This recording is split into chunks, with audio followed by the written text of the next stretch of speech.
আসসালামু আলাইকুম। মনটা খুব খারাপ। বিশ্বকাপ ফাইনালে আর্জেন্টিনা হেরে গেছে। আজকে 7 দিন হয়ে গেছে, তবুও আমি এই খেলার দুঃখ ভুলতে পারি না। আচ্ছা, খেলার আর প্রসঙ্গ বাদ। আজকে একটা সাধারণ বিষয় নিয়ে আমরা আপনাদের সামনে একটা ভিডিও করতে বসছি। আমার সামনে হচ্ছে চাউলের বস্তা।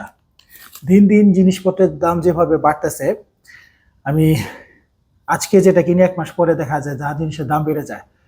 আজকে জুলাই 2026 একটা স্মৃতি হিসাবে ধরে রাখবো, এবং আমি এরকম ভিডিও করি বছর শেষে, একটা বাজার করি, একটা বাজার লিস্ট অনুযায়ী বাজার করি, এবং বছরে কেমন বাড়ে কমে এটা আপনাদেরকে দেখাই। আজকে বছরের মধ্যে জুলাই 2026, আজকে আমরা চাউলের বস্তা নিয়ে দাম করব। চাউলের বস্তার দাম কেমন বাড়ে কমে একটা আপনাদেরকে আজকে শুরু করতেছি ইনশাল্লাহ। এরপরে এই ফরম্যাটের একটা ভিডিও আপনাদেরকে দেখাবো। আমার সামনে হচ্ছে 2টা চালের বস্তা, একটা হচ্ছে কাটারি নাজির, আরেকটা হচ্ছে 49 চাউল। 2টা চালের বস্তা নিয়ে আমি আপনাদেরকে ভিডিও দেখাবো, এবং আস্তে আস্তে কেমন কিভাবে জিনিসগুলোর দাম বাড়ে না কমে আপনাদেরকে জানাবো।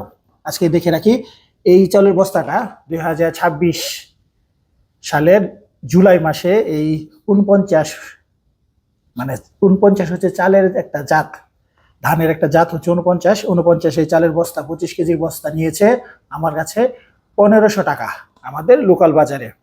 আর আমার সামনে যেটা কাটারি নাজির যেটা, সেটা নিয়েছে 2100 টাকা।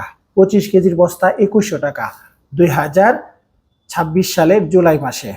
আমরা এটার রেগুলার আপডেট আপনাদেরকে দেখাবো, যে এই চালগুলো আমি খাই, আপনাদেরকে দেখাবো এটার বাড়ে কমে, একটা মানে বাজার সম্পর্কে ধারণা দিব। আপনারাও দেখলেন, আমরাও দেখবো কেমন জিনিসের দাম বাড়ে, কারণ আমি বাজার করি তো দেখা যায় আস্তে আস্তে বাজারের দাম, জিনিসপত্রের দাম বাড়তে আছে। আজকে যেটা 2000 টাকা বস্তা হচ্ছে, এর পরের দিন এটা 100 টাকা বেড়ে যায়। 1 মাস পরে বাজারে গেলে দেখা যায় বেড়ে গেছে। আগামী মাসে দেখাবো, অথবা 2 মাস পরে দেখাবো এটা জিনিসের দাম কেমন বাড়ছে অথবা কেমন কমেছে। আবার বলে দেই, কাটারি নাজির এই চাউলের বস্তাটা নিয়েছে 25 কেজি বস্তা 2100 টাকা, এবং 49 চালের জাত যেটা, সেটা 25 কেজির বস্তা নিয়েছে 1500 টাকা। আজকের মতো ভিডিও আমরা শেষ করি।